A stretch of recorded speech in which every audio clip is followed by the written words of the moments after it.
So today we will start the new point, that is cell potential as well as the Gibbs free energy change, that is the delta G.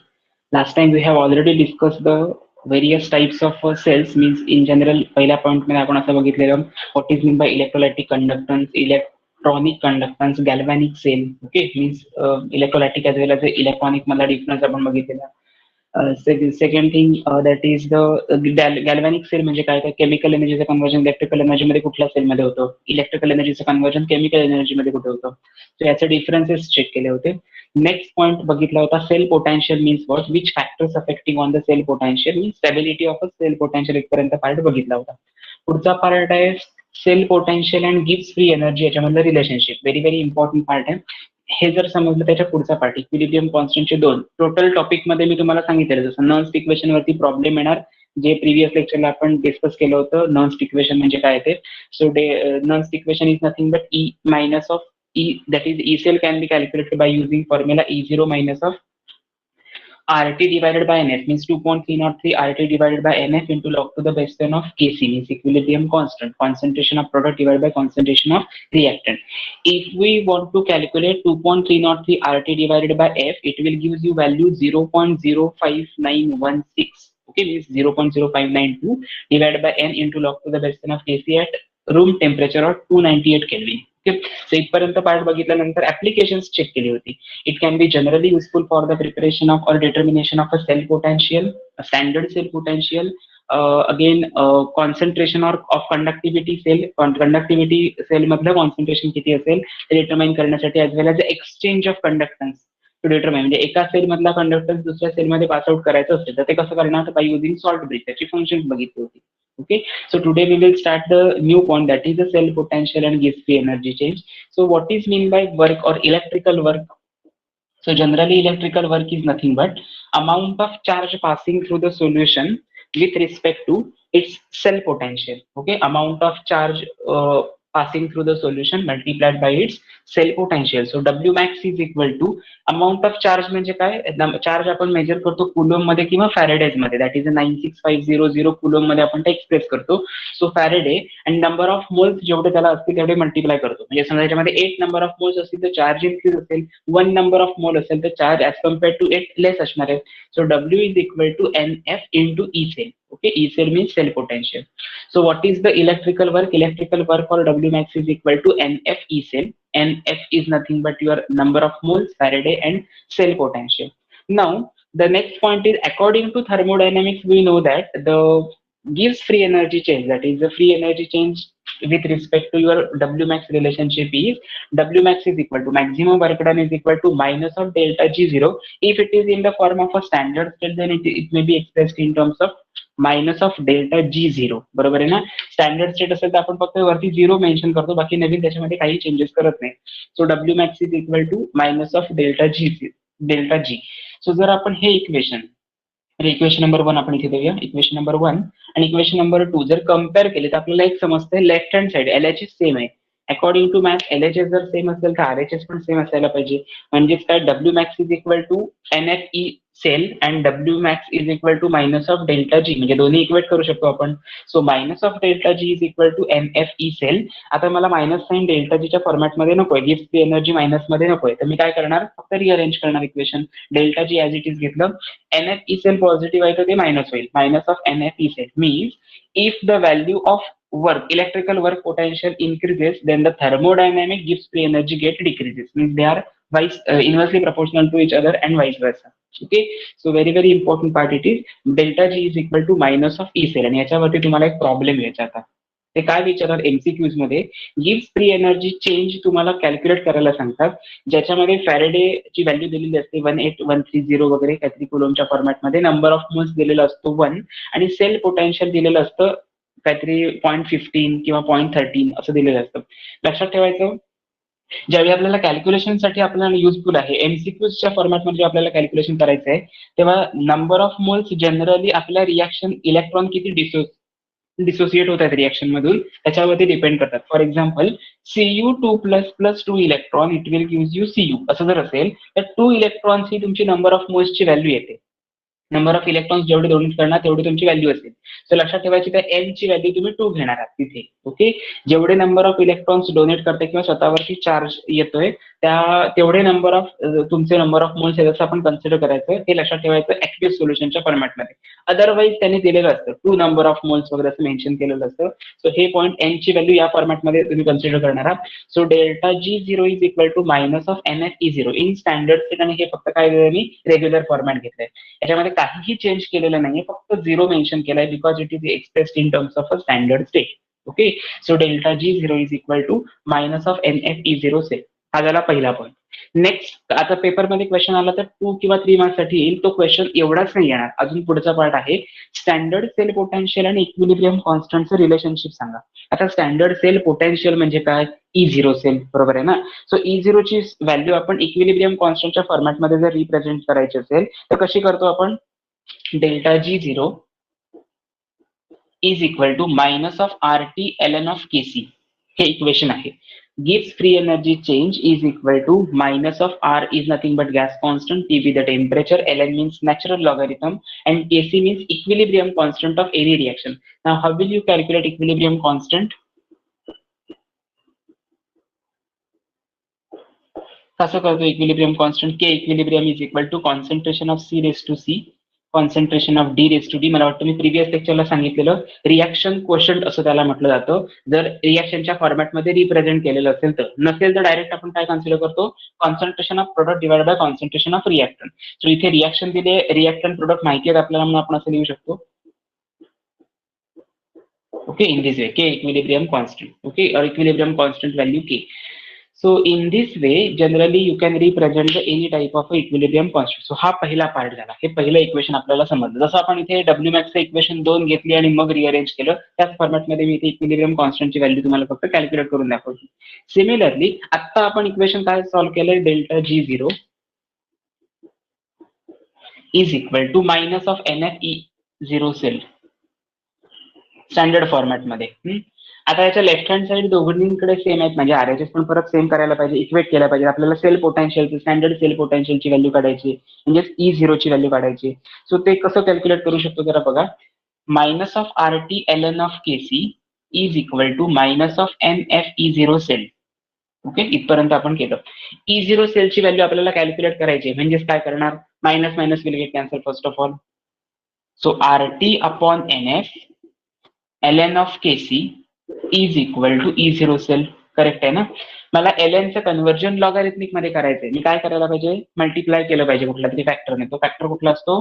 2.303. So E zero cell is equal to 2.303 R T divided by N F log to the base 10 of Kc now.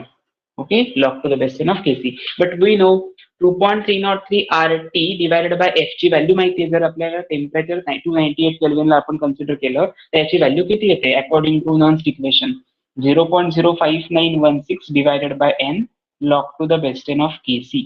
Okay, and this is the correct value of E0 cell on the basis of equilibrium constant. E0 cell is equal to 0.05916 divided by n log to the base 10 of Kc at 298 Kelvin. का हे एवढं महत्वाचं आहे? कारण हे जी value आपण घेतली तेव्हा टेम्परेचर 298 होतं. जर ती 300 घेतला तर व्हॅल्यू समवॉट चेंज होणार.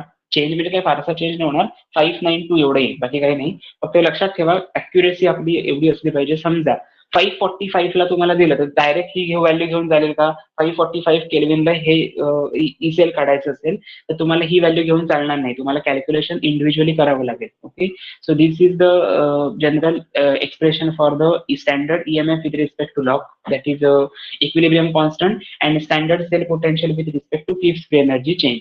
ओके, सगळं एकदा परत रिवाइज करूया आणि त्याच्यानंतर आपण नेक्स्ट पार्ट करूया तुमच्या सिलेबसचा. मला वाटतं या टोटल टॉपिक मधला सगळ्यात इम्पॉर्टंट पार्ट असेल तो 2 क्वेश्चन्स असतील. मी सांगितल्याप्रमाणे हायड्रोजन ऑक्सिजन फ्युएल सेल हा एक क्वेश्चन कन्फर्म येईल, अदरवाईज त्याला क्वेश्चन असेल स्टँडर्ड हायड्रोजन इलेक्ट्रोड. पण या 2 पैकी एक क्वेश्चन कन्फर्म येणारच आहे. म्हणजे त्या टॉपिकचे ते मायनस मार्क्स केलात तर रिमेनिंग मार्क्स होतात ते म्हणजे तुमच्या नॉन इक्वेशनच्या प्रॉब्लेमला. जर पेपर सेटर मी असेल तर मी नक्की या फॉर्मॅटमध्ये पेपर सेट करेन. या फॉर्मॅटमध्ये इन द सेन्स या शेड्यूलमध्ये की 3 मार्क्स जर मी एखादी थिअरी टाकलेली असेल तर त्याला और मी प्रॉब्लेम टाकणार नाही, त्याला और मी थिअरीज टाकणार. ओके. आणि ज्यावेळी मला प्रॉब्लेम द्यायचा असेल तेव्हा मी प्रॉब्लेमला और प्रॉब्लेम टाकणार. बरेच स्टुडंट असं करतात, प्रॉब्लेम बघितला की तो पुढे सॉल्व्ह करत नाही. थिअरी अटेम्प्ट करत जातात. थिअरीचे क्वेश्चन्स कमी असेल तर मग तुम्ही जरी 100% अटेम्प्ट केला तरी त्याचं फुल क्रेडिट तुम्हाला मिळत नाही. ते इम्पॉर्टंट आहे, मिळायला पाहिजे. म्हणून सांगितलं की जर असं प्रिपरेशन ठेवला तुमचं स्टँडर्ड सेल पोटेन्शियल किंवा ईएमएफचं जर तुम्ही पुढचं कॅल्क्युलेशन बऱ्यापैकी चांगलं केलं तर तुम्हाला हे बऱ्यापैकी म्हणजे खूप इझी अभ्यास करायला बरं पडतं. आणि सेकंड थिंग, कुठली थेरॉटिकल कुठला जो पार्ट असेल ह्या टोटल टॉपिकमध्ये पॉईंट वाईज लिहिणं गरजेचं आहे. एकही एक्स्ट्रा पॉईंट नको किंवा काही एक्स्ट्रा काही ऍडिशनल इन्फॉर्मेशन नको जी तुम्ही तयार केलेली असेल. फक्त पॉईंट वाईज म्हणजे कन्स्ट्रक्शन, वर्किंग, प्रिन्सिपल, आणि प्रत्येकाला 1-1 मार्क्स आहे. म्हणजे असं पण नाही कन्स्ट्रक्शन टोटल पेजवर झालंय, वर्किंग म्हणजे 2-3 पेजेसचे झाले असं नाही. पॉईंट वर्किंग मध्ये पण पॉईंट्स आहेत, कन्स्ट्रक्शन मध्ये पण पॉईंट आहे, प्रिन्सिपल मध्ये पॉईंट आहे. सो हा मेन क्रायटेरिया जो फॉलो करतो त्याला या टोटल टॉपिकचं वेटेज पूर्ण मिळतं. Okay. First one is the inert electrode and another one is the reference electrode.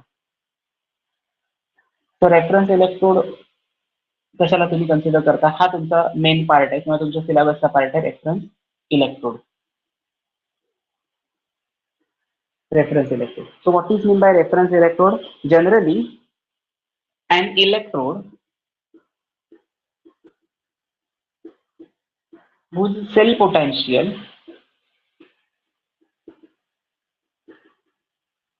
is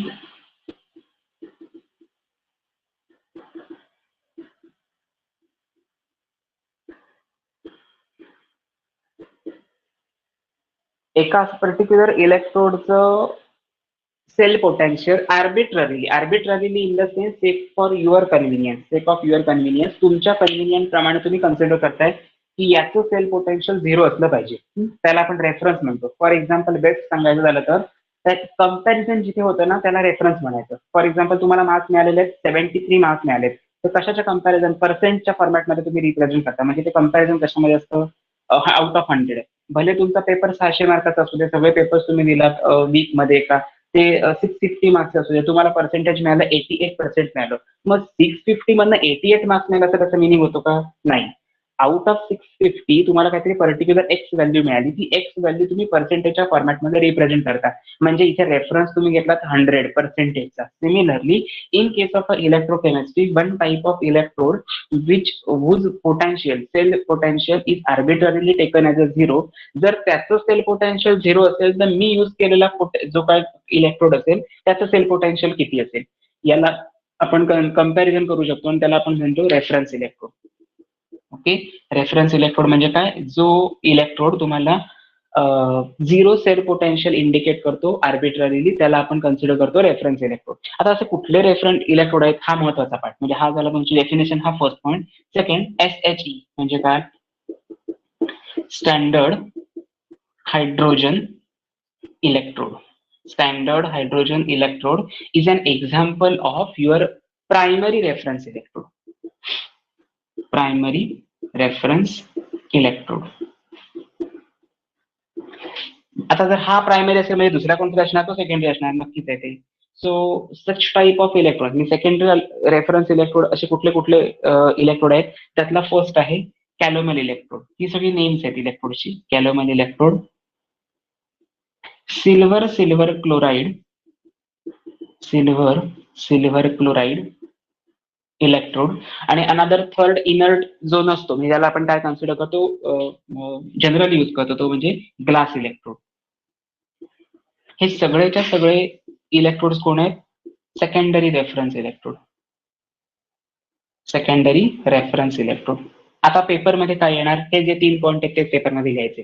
तुम्हाला क्वेश्चन पेपरमध्ये असा क्वेश्चन विचारला जाणार, define reference electrode, explain any one electrode as a reference electrode. Any one म्हणजे सिलेबसमध्ये 1च आहे. Okay. So फक्त विचारण्याची एक पद्धत आहे की म्हणजे तुम्ही कन्फ्युज व्हायला पाहिजे. एनी वन म्हणजे हे विचारलं की काय, असं तुम्ही कन्फ्युज होऊन तो क्वेश्चन तिथे सोडून द्यायला पाहिजे, असं एक्झामिनरला एक्सपेक्टेड असतं. आणि जर समजा तुम्ही तो क्वेश्चन सोडून दिला तर एक्झामिनर जिंकला असं म्हणायला हरकत नाही. पण तुमचं जर प्रिपरेशन बेस्ट असेल तर तुम्ही प्रॉपर करेक्ट वेने जाणार. So and electrode whose cell potential is arbitrarily taken as a 0 cell potential, 0 EMF ज्याचा असतो त्याला आपण कन्सिडर करतो रेफरन्स इलेक्ट्रोड. नाव जेव्हा याचा 0 असतो तेव्हा अनादर मी इलेक्ट्रोड, समजा मी इथे दुसरा यूज इलेक्ट्रोड केलेला असेल प्लॅटिनम इलेक्ट्रोड. प्लॅटिनम इलेक्ट्रोड वरती मला त्याची व्हॅल्यू मिळाली पोटेन्शियलची व्हॅल्यू मिळाली किंवा इलेक्ट्रोमोटिव्ह फोर्सची व्हॅल्यू मिळाली ईएमएफची -0.736. बघा -0.736 म्हणजेच काय, जे पोटेन्शियल आहे ते प्लॅटिनम इलेक्ट्रोडचं टोटली आहे हे आपल्याला इथे समजतं. म्हणून प्रायमरी रेफरन्स इलेक्ट्रोड यूज केला जातो काही एक्सपेरिमेंट्स मध्ये. आता त्याचं कन्स्ट्रक्शन वर्किंग प्रिन्सिपल तुमच्या सिलेबसमध्ये आहे ते बघूया. SHE stand for standard hydrogen electrode. म्हणजे ह्याच्यामध्ये कुठला गॅस यूज केलेला असेल, हायड्रोजन गॅस फिलअप केलेला असेल, जो त्याचे बबल्स असतात. ओके, ह्याचे बबल्स जनरेट होतात आणि तरी सुद्धा तो पोटेन्शियल मात्र आपलं झिरोच दाखवतो. ऍट एनी कुठल्याही कंडिशनला हायड्रोजन इलेक्ट्रोड तुम्हाला पोटेन्शियल झिरो दाखवतो. का झिरो दाखवतो? कारण तो रेफरन्स इलेक्ट्रोड म्हणून कन्सिडर केलाय म्हणून. Okay, so it is consider primary reference electrode. म्हणजे प्रामुख्याने त्याला हा यूज केला जाणार SHE.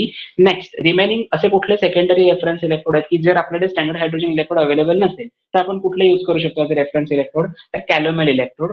Silver chloride means AgCl. Obviously easily can form precipitate during the precipitation or during electromatic titrations. आणि ग्लास इलेक्ट्रोड नावाचा एक कंपोनंट आहे, another electrode, so which can be generally useful as a secondary reference electrode. हा very important part आहे. So पेपरमध्ये असा question VSA ला येऊ शकतो. Secondary reference which among the following, VSA साठी give the examples of secondary reference electrode. MCQ साठी which among the following is not a secondary reference electrode. Option हेच देतील आणि लास्ट ऑप्शन असेल standard hydrogen electrode. So it is not a secondary, it is primary reference electrode. So answer should be SHE. असं विचारलं जाईल, which among the following is not a reference electrode. माझ्याकडे mix options असतील आणि एखादा कुठला तरी इलेक्ट्रोड कॅलोमल इलेक्ट्रोडच्या ऐवजी दुसरा कुठला तरी देतील nickel cadmium electrode. So nickel cadmium is not a reference electrode, it is a fuel cell. Okay, so या टाईप मध्ये क्वेश्चन जनरेट होऊ शकतात. सो एवढं फक्त प्रिपेअर करा. मी हे असं का सांगतो प्रत्येक वेळी, डेफिनेशन साठी 1 मार्क आला ना तर तुम्हाला टोटल डेफिनेशन लिहावी लागते. पण हाच क्वेश्चन 5 लाईनचा क्वेश्चन जो आहे तो 1 मार्क साठी आला तर काय करायचं हे माहिती नसते, कुठल्या टाईप मध्ये क्वेश्चन येईल हे माहिती नसतं. जेव्हा मी असं सांगतो ना तेव्हा तुमचं 100% अटेन्शन असं असतं. बरेचसे स्टुडंट असं पण करणारे आहेत, हे कन्फर्म येणारच, मग ते लिहून झालं तिथे रेफरन्स तिथे लिहून ठेवतात कन्फर्म. ओके, त्यांच्या समाधानासाठी लिहितात किंवा काही असू देते, पण ते असं लिहून ठेव. आहेत असे मेंबर, मी नोटबुक चेकिंगला जेव्हा मागितल्या तेव्हा मला हे दिसलेले, ऑब्झर्व केलेलं आहे मी स्वतः. कन्फर्म असं लिहून ठेवतात. हा, त्याच्यानंतर एका स्टुडंटने तर असं लिहिलेलं होतं, मी जेव्हा सांगितलं होतं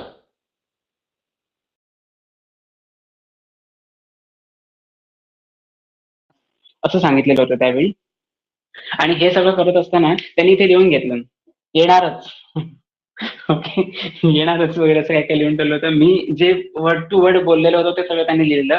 त्याने असंही लिहून घेतलं होतं 2+1+1, 1+2+1 आणि 1+1+2 या फॉर्मॅटमध्ये येणार. म्हणजे काय, मी काय सांगितलं होतं याच्यासाठी, जर समजा तुम्हाला फंक्शन्स आली तर 2 मार्कला येईल, अदरवाईज VSA टाईप क्वेश्चन आला तर या 1 मार्काला किंवा MCQ 1 मार्कला येईल.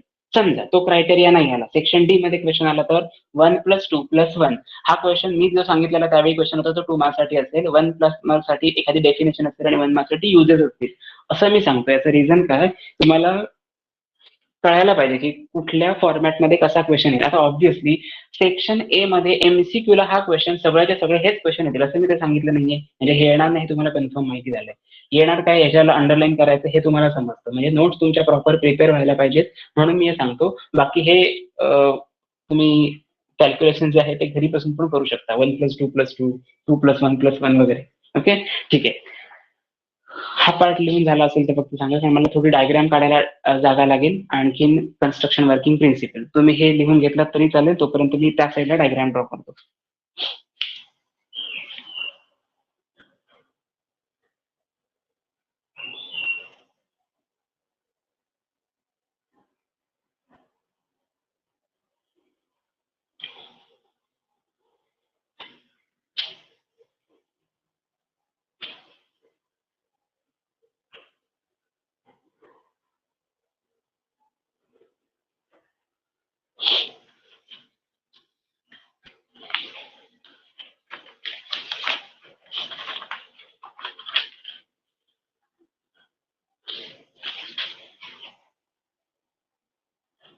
ओके,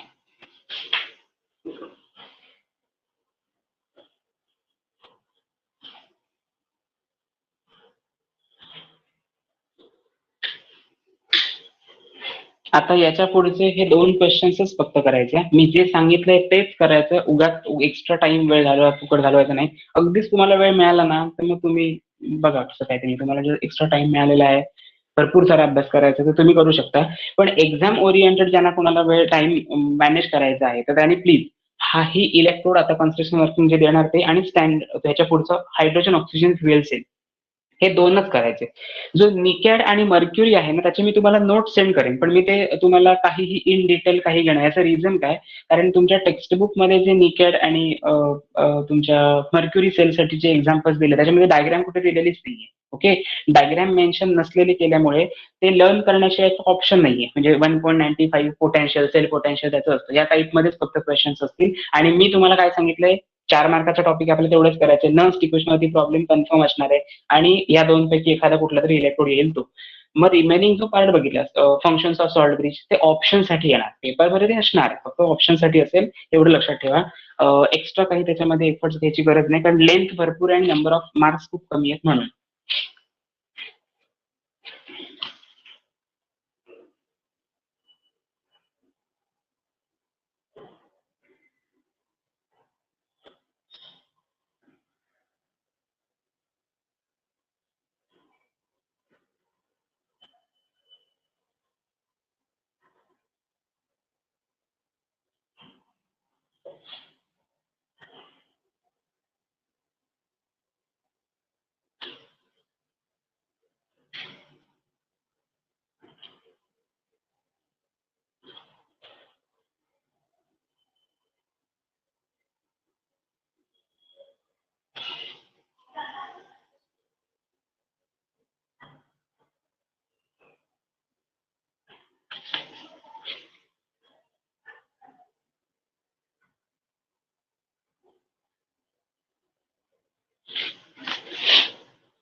ओके, आधी कन्स्ट्रक्शन बघूया, मग वर्किंग आहे अजून, म्हणजे इलेक्ट्रोड रिएक्शन फक्त राहायचे आणि ऍप्लिकेशन ते बघूया. सगळ्यात पहिल्यांदा इथे आधी काय केलंय, डायग्राम सगळ्यांना क्लिअर दिसत असेलच. बघूया वन बाय वन काय केलंय. हे सगळं ग्लास जार आहे, ग्लास जॅकेट आहे मोठं, त्याच्यामध्ये एक इव्हॅक्युएटेड ग्लास ट्यूब मेंटेन केलेली आहे. त्या इव्हॅक्युएटेड ग्लास ट्यूब मध्ये एक ओपन एंड आहे, जिथून pure and dry hydrogen gas eliminate करता येणार आहे आपल्याला. ओके, मग आपण काय करणार आहोत, ज्यावेळी ही ग्लास ट्यूब ज्याच्यामध्ये ओपन एंड आहे ते आधी क्लोज करून घेणार आणि त्याच्यामध्ये ही इमर्स करून ठेवणार. ही जी पहिली डायरेक्ट लाईन दिसते ती आहे कॉपर वायर. त्या कॉपर वायरला डायरेक्टली अटॅच आहे हा भरलेला आहे मर्क्युरी. आता मर्क्युरी कसा दिसतो हे तुम्ही थर्मामीटर मध्ये चेक केले असणार. जर तुमच्याकडे थर्मामीटर प्रेझेंट असेल घरामध्ये सुद्धा, आपल्या फीवर चेक करण्यासाठी किंवा इन्फ्लामेशन बघण्यासाठी आपण युज करतो, टेम्परेचर बघायला, बॉडी टेम्परेचर चेक करायला. जो हा डार्क म्हणजे तुमचा शेडेड पोर्शन असणार, पण जर हे डार्क केलं ना तर काही समजणार नाही नेमकं काय आहे ते, म्हणून मी डार्क केलं नाही, फक्त ऍज इट इज ठेवलंय. त्या मर्क्युरीला कॉपर वायर वरती अटॅच आहे हा, ही एक तुमच्या स्ट्रीप वरती, आणि त्याला ही प्लॅटिनम वायर वेल्ड केलेली आहे. कशाला, मर्क्युरीचा जो पार्ट आहे ग्लास ट्यूबचा त्याला प्लॅटिनम वायर अटॅच केले. वायर कशासाठी अटॅच केले, कारण त्याच्यावरती मला प्लॅटिनाइज्ड प्लॅटिनम ब्लॅक असणारी एक स्ट्रीप, मेटलची स्ट्रीप किंवा मेटलची चकती तरंगत ठेवायची आहे. ओके, तर मी काय केलं, प्लॅटिनम वायरला प्लॅटिनम स्ट्रीप वेल्ड करून घेतली आणि हे वेल्डिंग दुसऱ्या मर्क्युरी ट्यूबला अटॅच केलंय. म्हणजे डार्क लाईन जी दाखवलं इथे, ही आहे प्लॅटिनम वायर आणि ही आहे प्लॅटिनम स्ट्रीप, प्लॅटिनाइज्ड प्लॅटिनम ब्लॅक असं त्याला कन्सिडर केलं जातं. हे सगळं सोल्युशन त्या ग्लास ट्यूब मध्ये इन्सर्ट केलं आणि ग्लास ट्यूब वरून धरली आणि त्या सोल्युशन मध्ये ठेवून दिलेली आहे. कुठल्या सोल्युशन मध्ये, ज्या सोल्युशनचं कॉन्सन्ट्रेशन मला माहिती आहे, नोन कॉन्सन्ट्रेशन आहे 1 मोलार सोल्युशन. हे 1 मोलारच का घ्यायचं, कारण आपण इथे एक वर्ड युज केलाय स्टँडर्ड, SHE म्हणजे काय, स्टँडर्ड हायड्रोजन इलेक्ट्रोड म्हणून. म्हणजे आता हे झालं तुमचं टोटल डायग्राम आधी तुम्हाला समजली. सगळ्यात पहिल्यांदा ग्लास जार आहे, त्याच्यामध्ये हे ग्लास जॅकेट आहे, त्या ग्लास जॅकेटमध्ये कॉपर वायर एका पर्टिक्युलर मेटल स्ट्रीपला अटॅच केलेली आहे. त्या कॉपर वायरच्या खाली मर्क्युरी आहे, मर्क्युरीचं लास्ट एंड प्लॅटिनम वायरने प्लॅटिनाइज्ड प्लॅटिनम ब्लॅक कंटेनिंग प्लेटला वेल्ड करून ठेवलेलं आहे, वेल्डिंग केलेलं आहे. Okay, so this is nothing but your construction. आता कन्स्ट्रक्शन मध्ये एक्झॅक्टली काय काय वर्किंग वगैरे काय होतं ते बघूया. It consist of the platinized platinum wire or strip. This is platinized platinum wire or strip which is coated with the platinum black which is immersed in the solution of known concentration as shown. He प्लॅटिनाइज्ड platinum black strip ह्या platinum वायरला welding करून ठेवलेली आहे आणि ती solution मध्ये deep करून ठेवलेली आहे की ज्या सोल्युशनचं कॉन्सन्ट्रेशन नोन आहे, मला माहिती आहे. Second, the platinum wire is welded with the platinum sheet and sealed in a glass tube which is connected to the circuit, outer circuit. ही जी कॉपर वायर कशासाठी यूज केले, because it is a very good conductor of heat as well as electricity. म्हणजे जर मी त्याच्यामधनं electric current pass out केला बाहेरून battery मधनं, इलेक्ट्रॉन पंप सोर्स मधनं, तर तो करंट पास आउट होईल आणि तुम्हाला याच्यामध्ये काहीतरी रिॲक्शन झालेली ऑब्झर्व करता येईल, म्हणून मी हे सगळं कन्स्ट्रक्शन केलंय. नेक्स्ट काय केलं, wire and glass tube are surrounded by the glass jacket. म्हणजे एक्सेस ऑफ करंट जनरेट होऊ नये, त्याचं व्हायब्रेशन व्हायला पाहिजे. जर एक्सेस ऑफ करंट जनरेट झालं तर व्हायब्रेशन होणार त्या ग्लास ट्यूबचं आणि ती ग्लास ट्यूब ब्रेक होऊ शकते. म्हणजे मला निदान समजेल तरी की करंट कुठून कुठे पास आउट होतोय. म्हणून मी काय केलं, ही इव्हॅक्युएट म्हणजे ग्लास ट्यूब मध्ये ती इमर्स करून ठेवली, डायरेक्ट हातात धरून उभा नाहीये मी. ओके, सो याच्यामध्ये 2 पॉईंट आहेत. आपल्याला प्रायमरी रेफरन्स इलेक्ट्रोड म्हणून युज केला तो प्रिन्सिपल कुठला आहे, SHE, स्टँडर्ड हायड्रोजन इलेक्ट्रोड. हा झाला तुमचा हायड्रोजन इलेक्ट्रोडचा सेटअप. आणि दुसरा आहे इनर्ट इलेक्ट्रोड, तो याच्यामध्ये कोण युज केलाय, प्लॅटिनम, जो काय करत नाही याच्यामध्ये, इनर्टनेस दाखवतो, म्हणजे कुठलीही रिॲक्शन फॉर्म करत नाही, ऑक्साइड्स हायड्राइड्स वगैरे काही जनरेट करत नाही, तो इनर्ट इलेक्ट्रोड म्हणून दाखवलेला आहे. मग त्याचं सील रिप्रेझेंट कसं करायचं, प्लॅटिनम हा सॉलिड स्टेटमध्ये प्रेझेंट आहे, हायड्रोजन गॅस आपण त्याच्यामधनं पास आउट करतोय, पण पास आउट होण्यासाठी number of dissociation ions present असावे लागतात, जे ऍक्वियस कंडिशन मध्ये असतात, आणि ते H+ आयन्स ऍक्वियस म्हणजे वॉटरमध्ये प्रेझेंट आहे. हे तुमचं सोल्युशन जे आहे त्याच्यामध्ये सॉल्व्हंट म्हणून वॉटरच यूज केलेलं असणार आहे. मग यामध्ये हाफ सेल रिॲक्शन कशी होते ती बघायची आहे. So this is your construction. आधी एवढा पार्ट नोट डाऊन करून ठेवा किंवा त्याचा स्क्रीनशॉट घेतला तरी चालेल. एक्स्ट्रा पॉईंट एकही लिहू नका, मी जेवढं सांगितलंय तेवढंच करा. कन्स्ट्रक्शन आणि वर्किंग असा ऍक्च्युअल तो पॉईंट आहे, पण कन्स्ट्रक्शन मध्ये आपण थिअरी देतो आणि वर्किंग मध्ये सेल रिप्रेझेंटेशन करतो. सो आपण ते बघूया, पण त्याच्या आधी डायग्राम आणि कन्स्ट्रक्शन शक्यतो एकत्रच एक फोटो येईल असं बघा.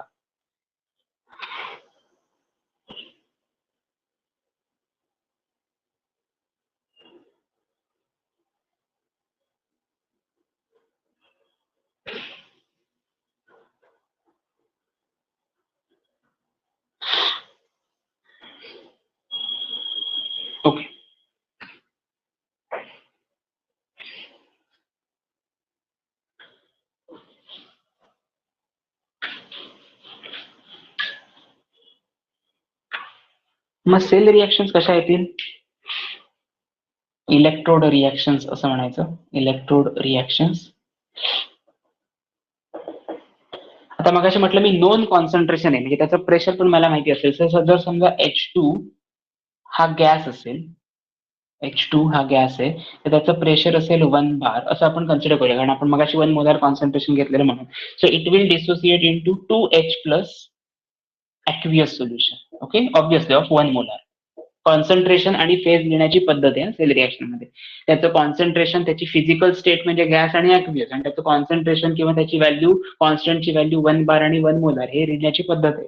ही प्रोसेस कुठे होईल? आता बघा, इट विल H2 गॅसचं कन्व्हर्जन 2H प्लस मध्ये झालं, म्हणजे डायरेक्ट काय चार्जलेस स्पेसिसचं चार्ज स्पेसिस मध्ये कन्व्हर्जन होत नाही, म्हणजे काहीतरी करावं लागणार. काय करावं लागणार? इलेक्ट्रॉन डोनेट करणार. ज्या इलेक्ट्रोड वरती इलेक्ट्रॉन डोनेट केले जातात त्याला आपण कन्सिडर करतो ॲनोड. आणि याच्यासाठी जेव्हा प्रॅक्टिकल पोटेन्शियल तुम्हाला मिळतं ते असतं 0.0 व्होल्ट. काहीही पोटेन्शियल लागत नाही त्याच्यासाठी. ओके, सिमिलरली जे आयन्स आहेत त्याच्यामध्ये इलेक्ट्रॉन्स ऍड करून बघूया. 2H plus aqueous of 1 molar plus मी याच्यावरती ऍडिशन केली इलेक्ट्रॉन्सची. जिथे इलेक्ट्रॉन्स ऍड होतात तो कॅथोड असतो. मला काय प्रोडक्ट परत मिळतो? H2 gas of 1 bar pressure. Okay, म्हणजे अगेन कॅथोड वरती सुद्धा पोटेन्शियल तुमचं किती मिळणार? 0च मिळेल, कारण तो स्टँडर्ड हायड्रोजन आहे. सो कॅथोड शोज 0.0 व्होल्ट एवढं पोटेन्शियल तुम्हाला दाखवतो. आता याची नेट सेल रिॲक्शन जर घेतला तर काय होईल जरा सगळ्या? 2H ला 2H, मग मी तुम्हाला प्रिव्हियस लेक्चरला सांगितलेलं, एरोच्या राईट हँड साईडला आणि एरोच्या लेफ्ट हँड साईडला जर सेम पार्ट असेल तर तो निघून जातो. 2H ला 2H निघून गेले, 2 इलेक्ट्रॉनला 2 इलेक्ट्रॉन निघून गेले, H2 गॅसला H2 गॅस निघून गेला, म्हणजे ओव्हरऑल पोटेन्शियल किती लागलं या रिॲक्शन साठी? 0. So hence SHE is assigned as zero potential electrode. Zero potential electrode. आता त्याला कुठलंच पोटेन्शियल लागत नाही करंट पास आउट करून सुद्धा, म्हणून त्याला काय कन्सिडर केलं जातं? स्टँडर्ड. हवं त्याच्यासाठी आहे, त्याची व्हॅल्यू काय असते? 0. मग अशी आपण बघितलं ना, रेफरन्स इलेक्ट्रोड कशाला म्हणायचं? आर्बिट्ररीली ज्याचं इलेक्ट्रोड पोटेन्शियल 0 आपण कन्सिडर करतो ते. तर ह्या दोन्ही प्रोसेस प्रॅक्टिकली आपण जेव्हा ऑब्झर्व करतो 0.0 व्होल्ट एवढंच आपल्याला ईएमएफ किंवा व्होल्टेजच्या फॉर्मॅटमध्ये व्हॅल्यूज मिळतात, म्हणून त्याला आपण कन्सिडर करतो स्टँडर्ड हायड्रोजन इलेक्ट्रोड. नाव जनरली याचा यूज कशासाठी केला जातो? So it is use to determine the standard potentials, another potentials of electrodes, means potentials of another electrodes. Applications मध्ये असं लिहू शकतो आपण,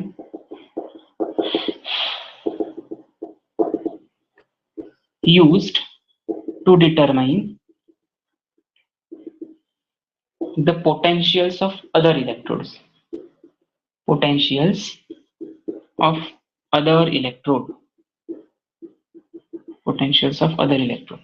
This is your first application. Second application is generally such type of electrodes can be useful for the formation of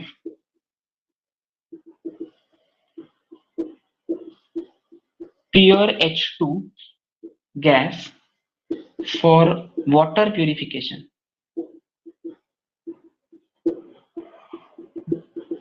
water purification, त्याच्यासाठी आपण त्याचा use करू शकतो. So these are the 2 applications. आता जर ह्याची ऍप्लिकेशन्स आहेत आणि मग जर ऍप्लिकेशन्सच होती तर मग दुसरे कुठले इलेक्ट्रोड आपण कधी यूज करायलाच नको होते, म्हणजे काहीतरी लिमिटेशन्स पण असणार आहेत. सो लिमिटेशन्स काय आहेत? आता इथे मगाशी मी म्हटलं, ज्यावेळी मी करंट पास आउट करतो ना तेव्हा पोटेन्शियल तर 0 मिळतं. याचं रिझन काय आहे? इथे प्लॅटिनम इलेक्ट्रोड ऍड केलेले आहे आणि प्लॅटिनमची कॉस्ट खूप जास्त आहे, गोल्ड पेक्षा सुद्धा जास्त आहे प्लॅटिनम इलेक्ट्रोड. त्यामुळे generally it is used to stabilize that pure and dry hydrogen gas, म्हणजे आयसोलेट करायला खूप डिफिकल्ट आहे. ओके, पहिलं हे लिमिटेशन आहे. सेकंड लिमिटेशन काय? इथे मग अशी म्हटलेलं, याच्यामधनं आपण जेव्हा गॅस पास आउट करतो तेव्हा प्रेशर इथे लिहिलं होतं 1 बार.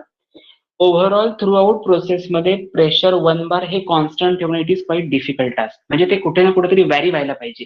जर प्रेशर नेहमीच 1 बार राहिलं तर कॉन्स्टंट, काही हादरे बसता कामा नये, काही व्हायब्रेशन होता कामा नये, असं व्हायला पाहिजे. पण ऍक्च्युअली तसं ऑब्झर्व होत नाही प्रॅक्टिकलच्या वेळी. 1 बार प्रेशर अप्लाय करत असताना थोडंसं व्हायब्रेशन जाणवतं, म्हणजेच 1 बार पेक्षा प्रेशर आयदर एक्सिड होतं किंवा लेस होतं, कमी जास्त होतं, पण कॉन्स्टंट राहत नाही. आणि थर्ड आहे काय?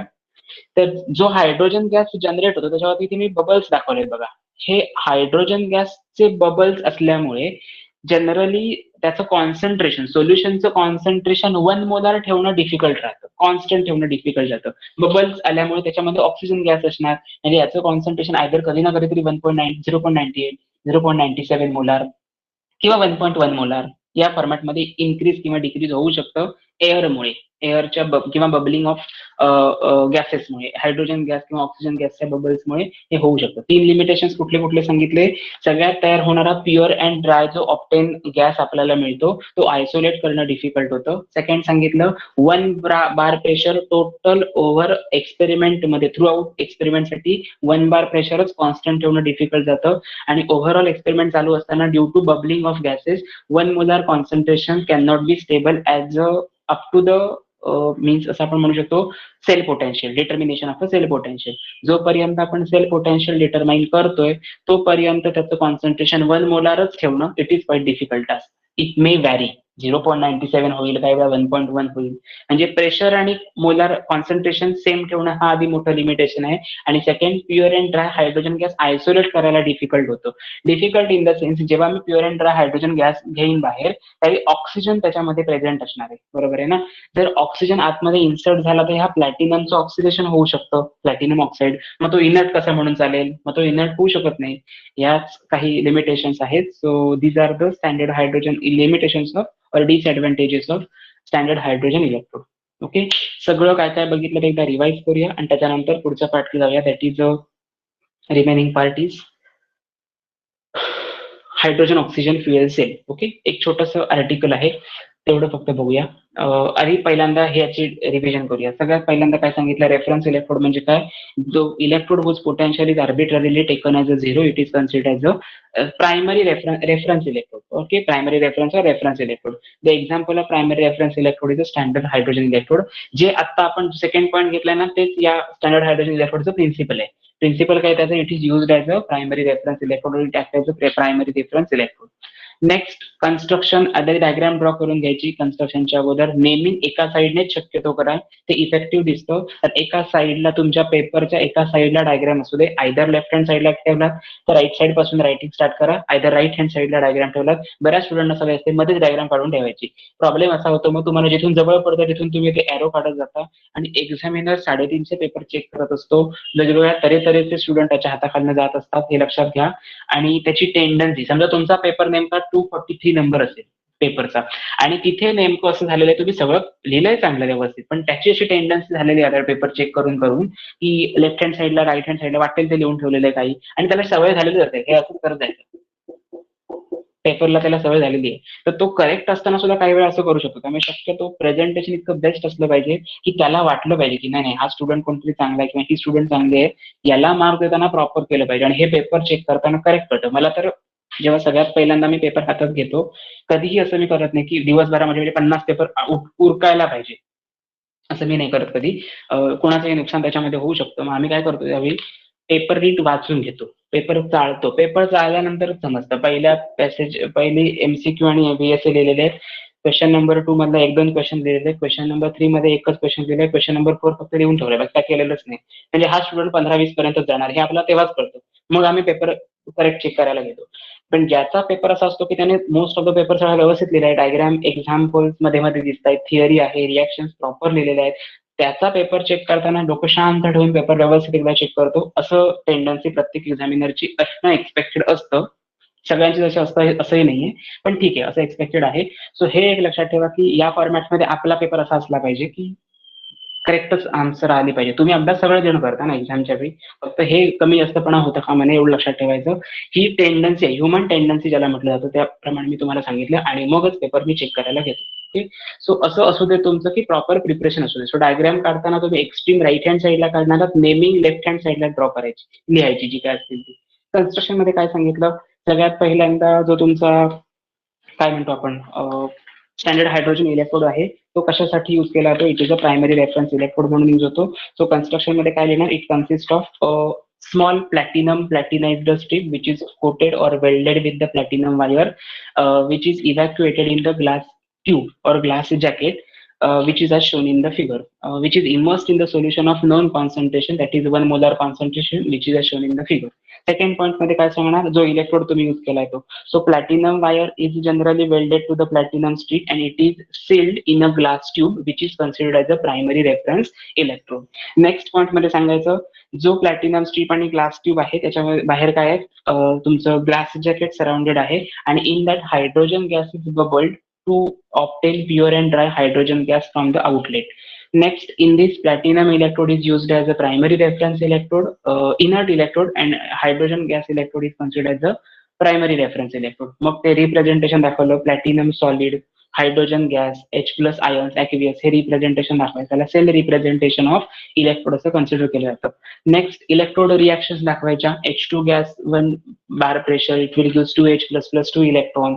Next one 2H plus 2 electron, it will be H2 gas. हे एनोड कॅथोड मेन्शन करायचं, कारण ऑक्सिडेशन रिडक्शन कुठे समजलंय तुम्हाला, हे एक्झामिनरला समजू देत म्हणून. आणि नंतर सगळ्यात फायनल कन्क्लुजन काय, SHE is assigned as a zero potential electrode. Zero potential आहे ते मेन्शन करायचं, त्याचा व्होल्टेज मध्ये तुमचं युनिट असतं.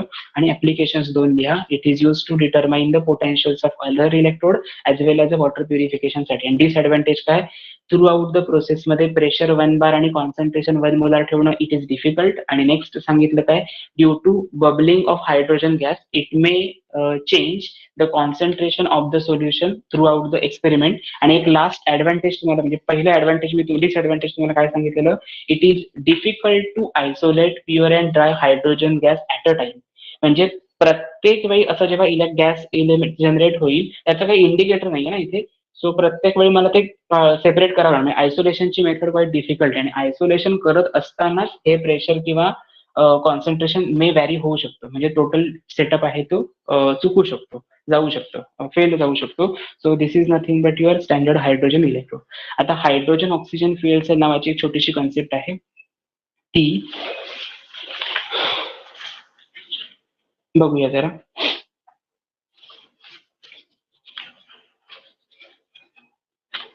ओके, आता हायड्रोजन ऑक्सिजन फ्युएल सेल याच्यासाठी मी जी तुम्हाला नोट देणार आहे ती नोट शक्यतो तुम्ही तीच नोट यूज करा. टेक्स्ट बुक मध्ये दिलंय, त्याच्यामध्ये काही वेगळं आणि याच्यामध्ये काही वेगळं असं काही मला काही विचारू नका, मी तुम्हाला काही सांगू शकत नाही. फक्त एक, हायड्रोजन ऑक्सिजन फ्युएल सेलची मी तुम्हाला जी नोट सेंड करणार आहे ती ॲज अ मॉडेल आन्सर आहे. Okay, model answer as it is जे आहे ते मी तुम्हाला सांगतोय. सो तुम्ही सगळं फक्त एवढंच लक्षात ठेवा, जसं जे मार्किंग स्कीम असते, फॉर एक्झाम्पल डायग्रामला मार्क असतो, अगेन त्यांनी दिलेलं आहे सेल रिॲक्शन्सना मार्क्स आहेत, आणखी ओव्हरऑल पोटेन्शियल लाईक मार्क आहे पर्टिक्युलर. ते पॉईंट्स काय आहेत तेवढे फक्त बघूया, म्हणजे आपला तो पॉईंटही क्लिअर होईल. इथे तुमचा 100% तो इलेक्ट्रोकेमिस्ट्रीचा एक्झाम ओरिएंटेडचा पार्ट सगळा कव्हर होतो. राहिला पार्ट निकेल, कॅडमियम आणि मर्क्युरी, त्याची मी तुम्हाला फक्त नोट सेंड करणार आहे. त्याची फक्त पोटेन्शियल अंडरलाईन करायचं आणि रीड करायचं, जस्ट तुझे गो थ्रू इट. त्यातलं पेपरमध्ये येईल असं मला तर काहीच वाटत नाही, कारण हायड्रोजन ऑक्सिजन फ्युएल सेल हा प्रत्येक वर्षी येणारा क्वेश्चन आहे. जर तुम्ही प्रिव्हियस इयरचे सगळे क्वेश्चन्स बघितलात तर हायड्रोजन ऑक्सिजन फ्युएल सेल हा एकमेव इलेक्ट्रोड सेल, तो जर नाही आला ना तर कॅलोमल इलेक्ट्रोड म्हणून एक क्वेश्चन असायचा. पण तुमच्या सिलेबसमध्ये कॅलोमल इलेक्ट्रोडची डायग्राम, फक्त डायग्राम यायची कॅलोमल इलेक्ट्रोडची, ती काढून टाकली, त्यामुळे ते येण्याचे काय चान्सेस गेलेत. म्हणजे राहायला कोण, हायड्रोजन ऑक्सिजन फ्युएल सेल. तर तिथे ते क्लिअर होतं, सो आपण तिथे नाही मार्क घालवायचे, तिथे स्मार्ट वर्क करायचं. हे झालंय कम्प्लीट. स्क्रीनशॉट घेऊन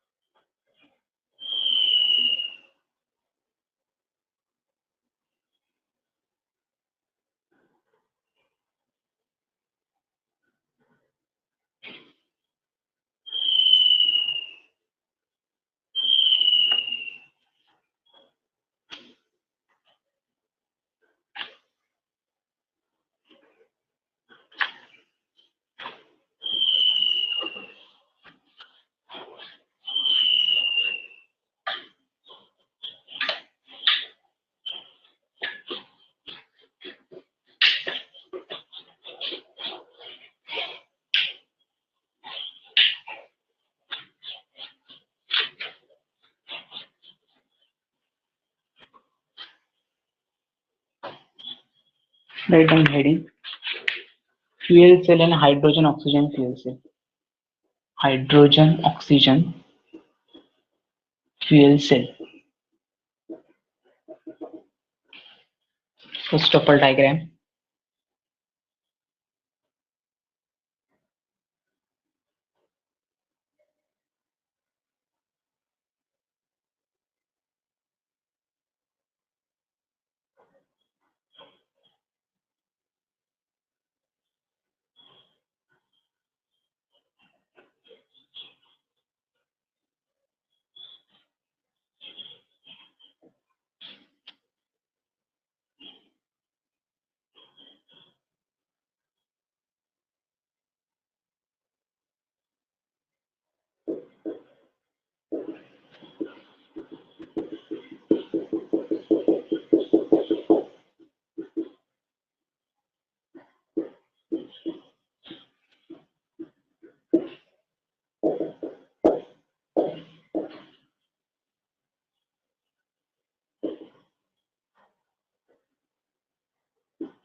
Okay.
Okay, so in case of a hydrogen oxygen fuel cell exactly काय काय वर्किंग ते सगळं आधी बघूया, त्याच्यानंतर पुढचा पार्ट.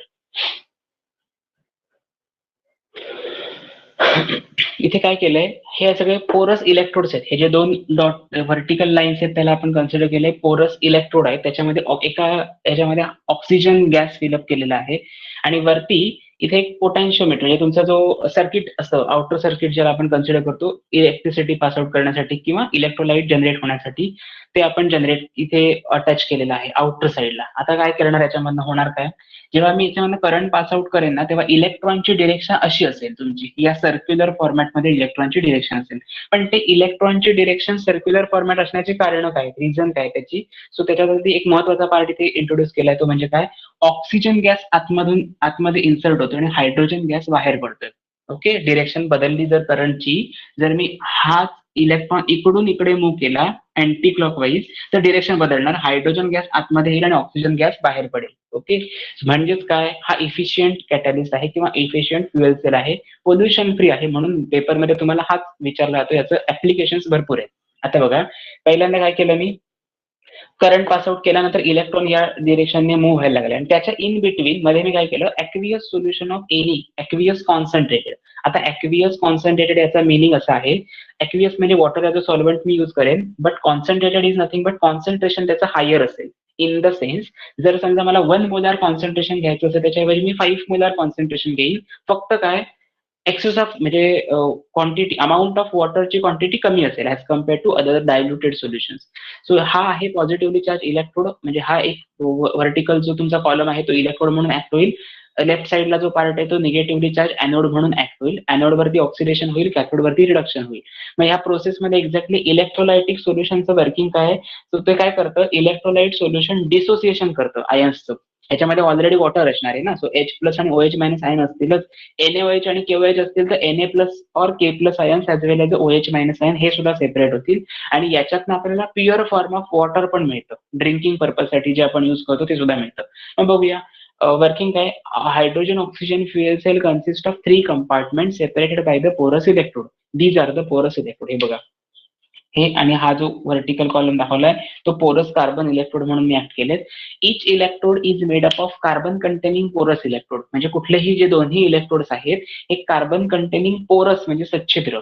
ओके, पोरस म्हणजे काय, फॉर एक्झाम्पल स्पंज, जर तुम्ही ड्राय स्पंज बघितला तर त्याच्यामध्ये पोरस पार्ट दिसतो तुम्हाला, ते it is nothing but your porous. Okay, so it is carbon containing porous electrode containing platinum because they are inert, silver, palladium हे सगळेच्या सगळे कंपोनंट्स हेवियर आहेत, त्यामुळे ते जनरली तुमचे पोरस पार्ट म्हणून ऍक्ट होतात, सच्छिद्र असतात ते. कॉन्सन्ट्रेटेड ॲक्वियस NaOH और KOH is used as a electrolyte solution here. म्हणजे याच्यामध्ये आपण इन्सर्ट काय करून ठेवणार, आधी NaOH आणि KOH डायल्युटेड सोल्युशन, पण त्याचं कॉन्सन्ट्रेशन मात्र हाय असलं पाहिजे. Oxygen is fed into the cathode. हा जो ऑक्सिजन आहे तो कशावर जाईल, कॅथोड वरती ऍक्ट होईल आणि रिमेनिंग आहे where it get reduced and hydrogen gas is fed into anode. तिकडे आहे एनोड, त्याच्यावरती हायड्रोजन गॅस अक्युम्युलेट झालेला दिसेल, जेव्हा ज्याच्यावरती असं रिडक्शन होईल. ही सगळी प्रोसेस होत असणारा बॅटरीसाठी लागणारा पोटेन्शियल व्हेरी व्हेरी इम्पॉर्टंट आहे. MCQ साठी क्वेश्चन येईल, BSc साठी क्वेश्चन येईल. Potential required for the hydrogen oxygen fuel cell is, answer येणार 1.23 व्होल्ट. मी आता काय केलंय, आपल्याकडे जे काही सगळे इलेक्ट्रोड्स आहेत, म्हणजे कॉम्पिटेटिव्ह एक्झामच्या दृष्टीने सुद्धा जे काही इलेक्ट्रोड्स वगैरे आहेत अवेलेबल, त्यांच्यासाठी एक चार्ट प्रिपेअर केलाय. त्याच्यामध्ये पोटॅन्शियलच्या व्हॅल्यू सगळ्या एकत्र लिहून ठेवल्यात. म्हणजे समजा तो चार्ट जर तुम्ही प्रिपेअर केला तर MCQ ला किंवा कॉम्पिटेटिव्ह एक्झामला तुम्हाला काही प्रॉब्लेम येणार नाही. मी ते नोट्स आज सेंड करेन तुम्हाला. पोटेन्शियल 1.23 व्होल्ट इथपर्यंतच लिहायचं आणि मग सेल रिएक्शन्स लिहायच्या. एनोड वरती रिएक्शन कुठली होते, ऑक्सिडेशन रिएक्शन होते आणि कॅथोड वरती तुमची रिडक्शन रिएक्शन होते. So A stands for anodic oxidation. Hydrogen gas plus 2 molecules of OH minus it will form H2. आता जरा चेक करा, इथून मी ऑक्सिजन पास आउट करतो, इथून हायड्रोजन जातोय, म्हणजे हायड्रोजन ऑक्सिजनच्या मध्ये वॉटर मॉलिक्यूल फॉर्म होईल ते इथे दाखवलं बघा, आउट साईडला वॉटर मॉलिक्यूल. जेव्हा मी करंट ही सर्किट मी स्टॉप करेन, जेव्हा वॉटर मॉलिक्यूल जो स्टोअर झाला असेल ते बाजूला सेपरेट करून ठेवेल, जे प्युअर फॉर्मॅटमध्ये असेल. ओके, नेक्स्ट मल्टिप्लाइड बाय 2 केलं इथे मी, काय केलंय बघा, H2 gas plus 2OH minus it will give H2O, reaction balance झालेली नाहीये, प्लस 2 मॉलिक्युल्स ऑफ इलेक्ट्रॉन. ह्या टोटल प्रोसेसला जर मल्टिप्लाइड बाय मी 2 केलं तरच माझा रिएक्शन बॅलन्स होते, नाही तर होत नाही. म्हणजे एनोडिक रिएक्शनला आपण कशाने मल्टिप्लाय करतोय, 2 ने मल्टिप्लाय करतोय.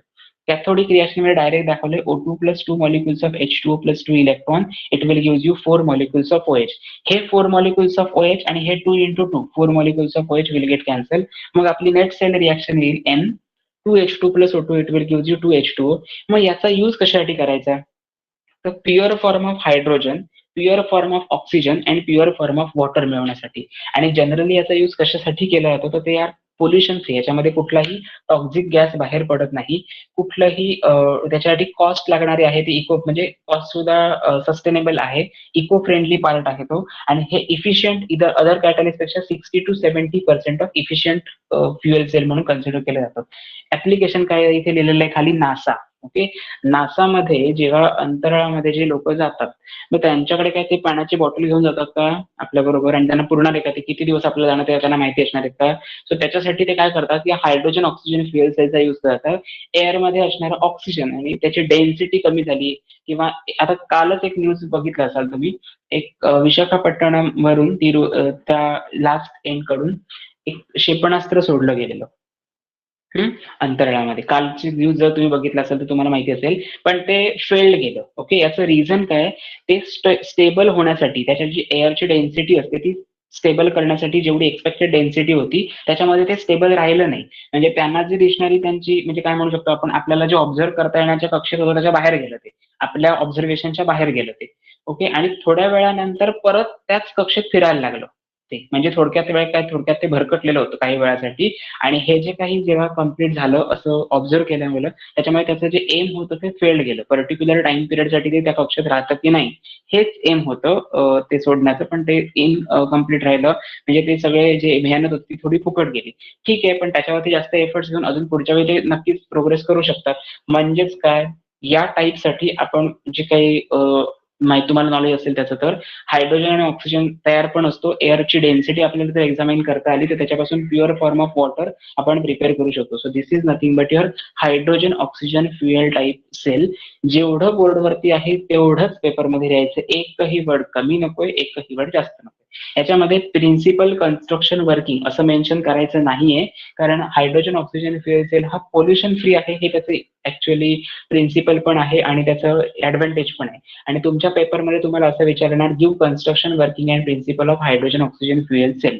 तुम्ही हे टोटली प्रिपेअर करायचं, इथे लिहून ठेवा, very very very very very very N times very IMP. Okay, for 4 marks. डायग्रामला 1 मार्क असेल आणि कन्स्ट्रक्शन वर्किंगला 2 मार्क्स असतील. टोटल झाले 3 मार्क. आणि पोटेन्शियल लिहायला विसरायचं नाही, तो 1 मार्क मेन्शन त्यांनी दिले, विचारलेलं असू दे ना ते नसू देत, पेपरला 1 मार्क, याला 1 मार्क आहे. 5, 6 आणि 7 जे पॉईंट्स लिहिलेले आहेत त्याला मिळून 1 मार्क आहे. कन्स्ट्रक्शन वर्किंग म्हणजे तुमची रिॲक्शन आणि एवढं लिहिलेलं 2 मार्क आहे. सो इम्पॉर्टंट आहे तो पार्ट, प्लीज फक्त मेन्शन करून ठेवा. जिथे तुमचा इलेक्ट्रोकेमिस्ट्री हा पार्ट, माझा तुमचा निकेल कॅडमियम हा एक इलेक्ट्रोडचा एक छोटासा पार्ट आहे, जो मी तुम्हाला सेंड करेन नोट्सच्या फॉर्मॅटमध्ये.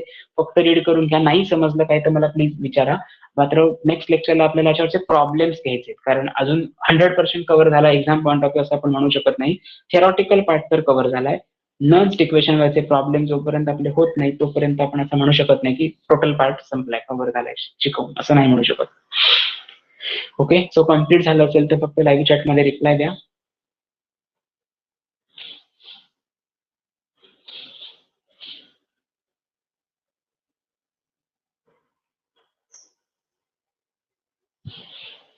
Okay, very good. जे प्रॉब्लेम्स असतील ते मात्र मी लाईव्ह लेक्चर त्याचं असेल. मी आता सांगतोय, आतापर्यंतची सगळी लेक्चर तुम्हाला रेकॉर्डेड लेक्चरच्या फॉर्मॅटमध्ये आपल्याला मिळत होती ऍपमध्ये. पण नेक्स्ट पुढच्या वेळी, म्हणजे आता जे आपलं लेक्चर होणार आहे उद्याचं, ओके, उद्या सॅटरडे आहे, परवा 15 ऑगस्ट आहे संडे. तुम्हाला मी असं म्हटलेलं की या वीकमध्ये तुमची एक्झाम होणार असं म्हटलं होतं, बरोबर आहे ना? ते झालेली नाहीये तुमची एक्झाम.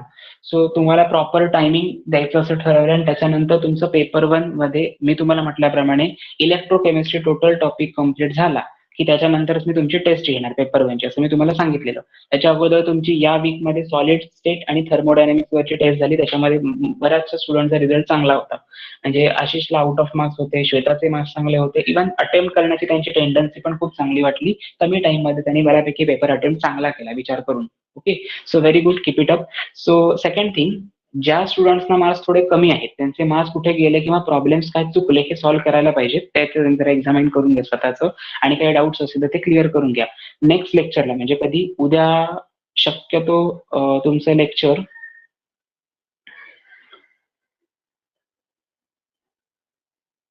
फक्त प्रॉब्लेम्सच आहेत म्हणून थोडं थोडं लेट असेल, म्हणजे फॉर एक्झाम्पल 11:30, 11 किंवा 12 या दरम्यान वगैरे असेल. संडेला 15th ऑफ ऑगस्टला तुमचं कुठलंही लेक्चर नसणार आहे. आधीच मी हे क्लिअर करतोय. 15th ऑफ ऑगस्टला तुमचं कुठलंही लेक्चर नसेल. फुल डे तुम्हाला सुट्टी असेल.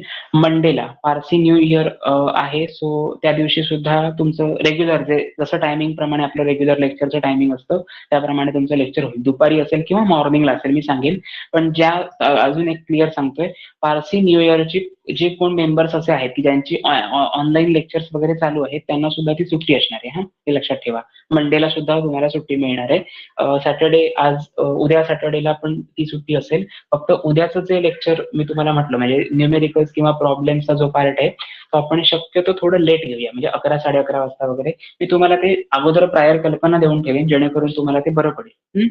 जर समजा उद्या 11, 11:30ला नाही शक्यच झालं नाही असं आपण कन्सिडर करूया की नाही त्या दिवशी पॉसिबलच नाही झालं, तर मग मात्र आपलं आफ्टरनून सेशनला जे असेल ते. पण उद्या लेक्चर होणार एवढं कन्फर्म आहे. संडेला मात्र लेक्चर होणार नाही हे लक्षात घ्या. फक्त 15 ऑगस्टला लेक्चर होणार नाही कारण फ्लॅग होस्टिंगचा प्रोग्राम पण आहे आणि सेकंड थिंग फेलिसिटेशन आहे. ज्यांचा 12वीचा रिझल्ट चांगला लागलेला आहे त्यांचं फेलिसिटेशन असेल कॉलेजमध्ये. सो टाइम मला जास्त लागेल. मी मॅनेज नाही करू शकणार ते तुमचं. आणि तुम्हाला सांगितलं लेक्चर आहे की तुम्ही तुमचा स्पेअर टाइम ठेवून देणार, तर तसं नको. तुम्ही टाइम स्टडीसाठी युटिलाइज केला तरी चालेल. एवढं फक्त लक्षात असू दे. हे झालंय सगळ्यांचं स्क्रीनशॉट घेऊन. आजच्या सगळ्या नोट्स प्लस 2 जे additional points NiCad as well as your mercury electrode ह्याची मी तुम्हाला नोट्स सेंड करणार. त्याप्रमाणे मी करतो म्हटलं म्हणजे मी करणार. ऍडिशनल चार्ट सांगितलाय पोटेन्शियलचा तोही मी सेंड करणार आजच्या नोट्स. आणि नेक्स्ट लेक्चरला आपण एक्झाम्पल्स बघणार. एक्झाम्पल साठी 1 आवर सफिशियंट